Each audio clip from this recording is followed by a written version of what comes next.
Welcome to Not Milk Never Milk. Subscribe if you're lactose intolerant. In this video, I will show you how to change a Nissan Altima headlight.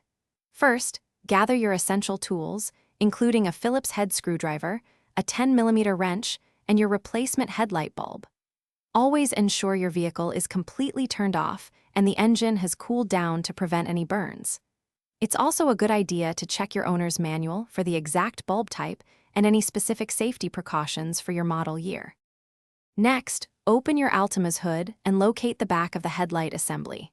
Depending on your specific model, you might need to remove a few plastic clips or an air intake tube to gain clear access. Carefully disconnect the electrical connector from the bulb by pressing down on its release tab and gently pulling it away.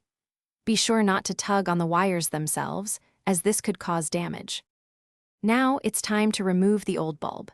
Gently twist the bulb's base counterclockwise about 1/4 of a turn until it unlocks from the headlight housing, then pull it straight out.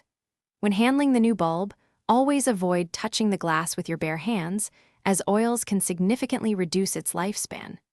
Carefully insert the new bulb, aligning its tabs, and twist it clockwise to firmly secure it in place.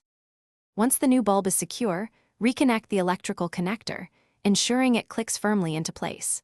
Then, reattach any plastic covers or air intake components you removed earlier, making sure all clips and screws are tightened.